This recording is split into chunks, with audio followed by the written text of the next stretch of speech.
Hey everyone, so I'm here for the next week of ShakeTube, and for this week I am reading and talking about All's Well That Ends Well. I have to say that it's becoming clear to me that in each year of ShakeTube there's one play that we read that just blows my mind. The first year it was Hamlet, the second year I think it was the Henry IV plays, last year it was Love's Labour's Lost, I think, and this year I think it's going to be All's Well That Ends Well.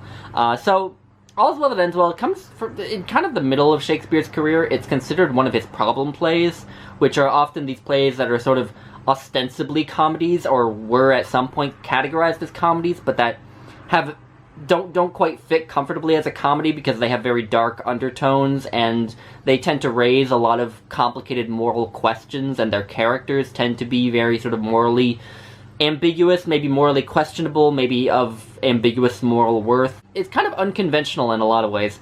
So the story, to start with, is about Helen, who is, or Helena, as she's sometimes called, a French woman who is a commoner, who's the daughter of a doctor, and who has been raised in the estate of the Count and Countess of Roussillon, of this region of France. And she's been raised as sort of in close proximity to Bertram, who is the son of the Count and Countess of Roussillon. And this play begins like a lot of comedies seem to begin, with death.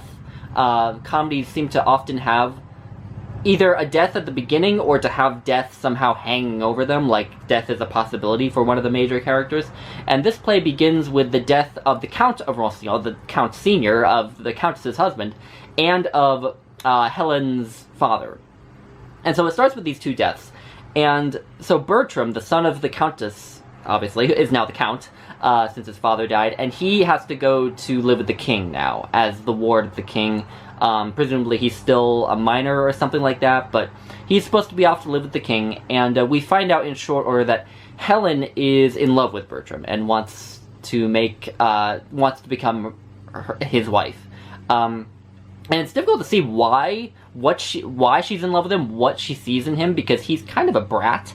He's just an arrogant, spoiled prick, I have to say. But anyway, she's in love with him, and she kind of confides this in the Countess of Roussillon, who is kind of a foster mother to Helen.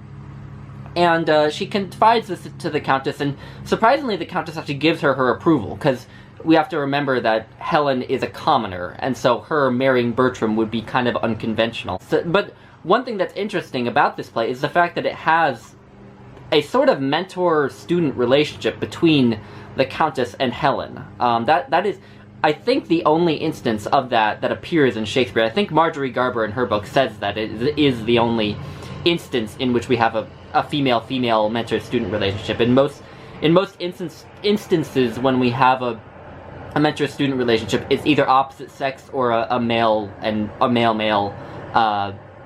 mentor-student relationship. And so that kind of makes it unconventional. Oh, anyway, Helen tells the Countess that she wants to marry Bertram, and so the Countess gives her some advice. So Helen's father, her late father, was a doctor, and just so happens that the King of France is suffering from this horrible ailment that no one has been able to cure, and he's basically accepted that he's going to die of it. And again, I guess that's another way in which death sort of hangs over this first part of the play. Helen has been taught some of the knowledge that her father had, and it turns out that her father had this sort of miracle cure for the ailment that the king happens to have.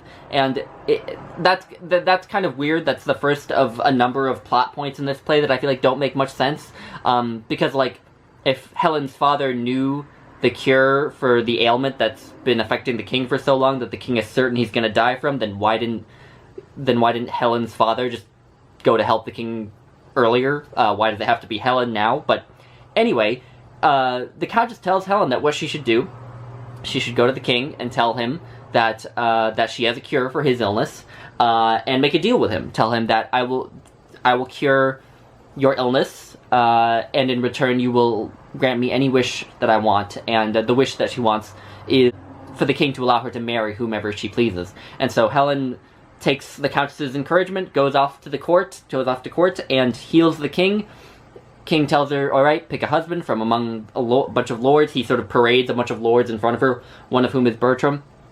And Helen, of course, picks Bertram. And Bertram is incensed. He's so pissed off that this commoner wants to marry him. You know, he sort of gives this really snobby response of like, well, I can't sully my noble blood with this, common peasant girl, which is incredibly ironic, right? Because, of course, he's saying he's too good for her, and yet, over the course of the play, you get the distinct sense that she's too good for him. And it is true that in a lot of Shakespeare's comedies, when there's a male-female pairing, a marriage, the women are often marrying down.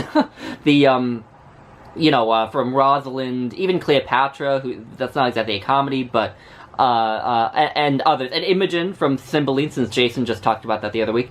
They're usually marrying down. You get the sense that they're marrying a man who doesn't seem to be really good enough for them, seem kind of stupid or kind of not nice people, like Bertram is kind of, a spoiled brat.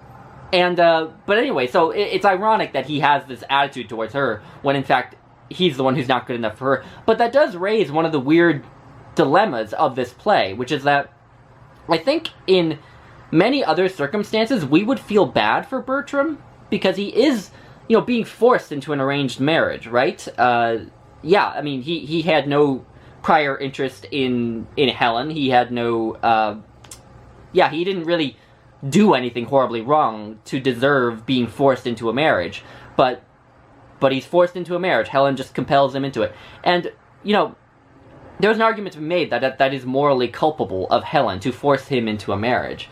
But I feel like, as the reader and as the audience, we sympathize with Helen because Bertram is such an asshole, and I think also just because Helen is so enchanting and has so much wit and so many great speeches, and she's just a really smart woman. So Helen, of course, marries Bertram. Of course, the king forces Bertram to marry Helen, because that was the deal, and he's the king. But then Bertram says, well, I'm never gonna sleep with you, you're never gonna see me, I'm gonna go off to war. And so he goes off to fight in this war in Florence, that France isn't involved with, but with which a lot of young Frenchmen are going off to fight in. And so his idea is that he'll go and fight in the wars, and he'll just never be home to, actually have to be a husband to Helen. And the rest of the play is her sort of tricking him into coming back to court and being her husband, because he tells her specifically that he won't act like her husband until she's pregnant by him, and until he slept with her, and until she has the ring that he has. And so she sort of plays a bed trick on him, where she impersonates a woman that he has the hots for, and tells him the other woman that he wants to have sex with, who's named Diana, tells him to meet her at midnight, not to say anything, and of course, instead of Diana in bed, it's actually Helen, but he doesn't know that, and while they're having sex, he gives her a ring, and she gives him her ring, and then she gets pregnant, and so basically, Helen tricks him into fulfilling the vow, it tricks him into a situation where she has fulfilled that seemingly impossible vow of his. Now, another plot element of this play that it does kind of make no sense is the way that Helen and Diana, the woman who Bertram wants to have sex with, meet, because they literally do just meet sort of completely by happenstance, So it's this whole plot element that's based on a total coincidence, right? In a lesser playwright, that would drive the audience nuts, I think, or at least drive me nuts, but I don't really care, because I think it's done with so much charm that it's okay. So anyway, that's a very bare bones summary, and it wasn't much of a summary because I kept adding comments along the way. But I'm fascinated by this play, I have to admit. There were actually very early in the play, I actually got some connection. I actually saw some connections with Hamlet, which seems timely since all 4 ShakeTube hosts are going to be reading Hamlet next week. So the very first scene where we see Helen, the very first scene where she appears, she appears, she doesn't say much, and then everyone else leaves, and then she gives this, angsty soliloquy about her love for Bertram and how she wants to marry him. And she's sort of sad that she thinks she'll never be able to marry him, etc., etc. Just like Hamlet, right? The first scene where we see Hamlet, he's surrounded by Claudius and Gertrude and the whole court of Denmark, and then they all leave, and then he gives an angsty soliloquy about how he wants to die, right? And so that was the first parallel with Hamlet. The second one was the Countess, because she gives a really great speech very early in the play. In fact, she gives this speech just before Helen gives her first angsty soliloquy. And it sounded a lot to me like Polonius's famous speech in Hamlet, where he says, to thine own self be true, and brevity is the soul of wit, and then he proceeds, of course, never to be brief, right? But the Countess struck me as a sort of smart version of Polonius. You know, Polonius thinks he's wise and smart, and has all this wisdom to impart to Laertes, but he's really kind of a pompous idiot. But the Countess is like an intelligent version of him, a version of him that is really smart. So she says this speech to Bertram. She says, "Be thou blessed, Bertram, and succeed thy father in manners as in shape," which of course he doesn't, right? "Thy blood and virtue contend for empire in thee, and thy goodness share with thy birthright. Love all, trust a few, do wrong to none." Of course, all advice that he will disregard.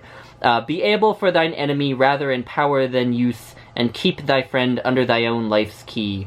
Be checked for silence, but never taxed for speech. What heaven more will that thee may furnish, and my prayers plucked down, fall on thy head."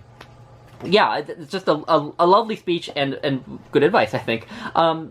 So yeah, we have this sort of anti-Polonius. We have Helen sort of put in the spot of Hamlet in a way. The next aspect of this play that I started to notice that I loved was there is just an incredible cast of side characters, of really small side roles who mostly speak in prose rather than verse. Helen mostly speaks in verse, as does the Countess, I think. But there was an incredible cast of side characters who speak in prose, and they just have some of the best lines. There's even an unnamed character who has like the best line in the play, and in fact I think might be kind of the thematic sort of center of the play. At least that's what our old friend Harold Bloom would say. And so it's just a French lord, who again is never named, and he says, "The web of our life is a mingled yarn, good and ill together. Our virtues would be proud if our faults whipped them not, and our crimes would despair if they were not cherished by our virtues." And yeah, I think the reason that is the thematic center of the play is because, you know, on all sides we have kind of a lot of moral ambiguity, right? Again, Bertram is sort of has something wrong done to him, right? He's compelled to marry a woman he doesn't love, which normally would make us sympathize with him. And Helen is playing all these tricks on him to get him to marry. Well, first off, she's the one who compels him to marry her. Then she sort of plays a dirty trick on him to get him to do the right thing. And then there's this side character named Paroles, who's a liar and a thief, but who kind of does come out as a sympathetic character, and there's just a lot of moral ambiguity, and you get this sense that these characters in this world that Shakespeare's created are, you know, an amalgam of good and evil. You know, they have half angel, half demon, to vaguely quote a Terrence Malick film. But anyway, I was talking about the side characters. They just have some great sentences. LeFew, I forget, LeFew, that's the name of the character. He has, like, one of my favorite lines, and what he's saying isn't even all that important. I just thought the way he said it was delightful. "A good traveller is something at the latter end of a dinner, but one that lies 3/3 and uses a known truth to pass 1,000 nothings with should be once heard and thrice beaten." And yeah, I mean, what he's saying isn't even all that important. I just think that's a delightful turn of phrase. And the same thing with the fool, who appears several times, many times. He's a fool in the court of the Countess, and he has some of the best exchanges. He has this exchange at the beginning of Act 2, Scene 4 with Helen, and Helen is there to meet the Countess, and she says, "My mother greets me kindly. Is she well?" And the fool says, "She is not well, but yet she has her health. She's very merry, but yet she is not well. But thanks be given, she's very well, and wants nothing in the world, but yet she is not well." And Helen responds, "If she be very well, what does she ail that she's not very well?" The fool responds, "Truly, she's very well indeed, but for 2 things. "What 2 things?" Helen responds. The fool says again, "One, that she's not in heaven, whither God sent her quickly. The other, that she's in earth, from whence God sent her quickly." Yeah. So just a lot of great side characters with just some great lines. There's a whole subplot with this side character named Paroles and these French lords, the unnamed French lords, one of whom is the one who said the line I read earlier, sort of show Bertram, because Paroles is a servant of Bertram, well, not a servant, but he sort of teams up with Bertram. They show Bertram that he's a liar and not what he seems. Something that I thought was fascinating about this play is that Helen is compared. The play seems to invite us to compare Helen to Jesus Christ. So in Act 4, Scene 5, the fool says something, the fool from the Countess's court says something that is actually reminiscent of Jesus' Sermon on the Mount, which I don't know because I know the Sermon on the Mount that well. I know it because it's in the footnotes. But he says, I am for the house with the narrow gate, which I take to be too little for pomp to enter. And the note says, at the concluding section of Jesus' Sermon on the Mount describes the way that leads to salvation by the narrow gate, as contrasted to the broad gate that the many will enter on their way to destruction. And I feel like you could also look at, think of the famous quote, it's easier for a camel to pass through the eye of a pin than for a rich man to go to heaven. I feel like you could also see that there. And that seems to sort of connect Helen with Jesus Christ, because she is for a large part of the play. A lot of people think that she's dead. After Bertram leaves for the war and she's ostensibly not going to be married to him anymore, she pretends to go off on a pilgrimage, on a religious pilgrimage, and then at some point there's this rumor that goes around that she's dead, and so the Countess, Bertram, the King, everyone thinks she's dead. But then there's this great reveal at the end where it's revealed that she is alive, and it's this brilliant moment of reveal, and so she's sort of resurrected in that way. And through her resurrection, she does save people in a way, because by the time that she's ready to reveal herself, the King is getting ready to arrest Bertram, the King is getting ready to arrest Diana. He just has no clue what's going on, and so Helen walks onto the scene, and everyone's just like, oh, Helen's alive! And then she explains what happened, that she played the dead trick on Bertram and everything, and that she's pregnant with his child, and all this sort of stuff. And then Bertram has his kind of abrupt and unbelievable change of heart, where all of a sudden he's so happy to be married to Helen. I think that that's probably the biggest hole in the play, is Bertram's sudden change of heart at the end, because, you know, after this big reveal, he suddenly is like, oh, I'm so happy to be with Helen. And, I don't know, I don't know what to make of that. I think, you know, there are a lot of different ways you could play it in a production, right? It may not work as a reading experience, but if you were to find a skilled actor and a skilled actress for Helen and for Bertram, I think someone could pull it off, because, you know, maybe he's just saying that he's happy to be with Helen to save face to the King, or, you know, or maybe he was suddenly struck by the fact that he underestimated her and had this, and maybe an actor could pull off, you know, because Bertram is a young man. I mean, he you know, he's a volatile young man. He could, it would be within the realm of possibility for him to have this kind of a huge reckoning and realize his mistake, kind of like how Romeo and Juliet fall in love, you know, at first sight, right? It could be something like that, where you know, he's young and hormonal, and all of a sudden he realizes what he's done. Yeah, I'm not sure. If you've read this play, if you read this play either now or sometime before, I'd love to hear what you make of his change of heart, because I'm still not excuse me, I'm still not quite sure what to make of it. But what I think is a fascinating comparison for Helen that Harold Bloom makes in his chapter on this play in Shakespeare: The Intermission of the Human. He only makes it in passing, unfortunately. I wish maybe he had gone in depth on it. I feel like there might be a sort of undergraduate honors thesis to be written on the subject. He, in passing, compares Helen not to the other great heroines of Shakespeare, not to Rosalind or Cleopatra or anyone else. He compares her, in fact, to Iago and Edmund and Richard III and Macbeth, to Shakespeare's great villains. And But those villains all end poorly, right? They all die at the end. You know, even if they sort of succeed at their evil plan, they are punished at some point. Whereas Helen ends the play sort of on top of the world. She is left with all obstacles to her destroyed, basically. Her plan succeeded perfectly. And she went about that plan with a similar cunning as someone like Iago did in destroying Othello, or as Macbeth, I mean, he doesn't do a great job, but, or as Richard III, sorry, does in becoming king. And I thought that was such a fascinating comparison, to compare this heroine, who we sympathize with and who we root for, to these really troubling characters, right? And that goes back to what she does at the beginning of the play, which is to essentially force this young man to marry a woman that he doesn't love. But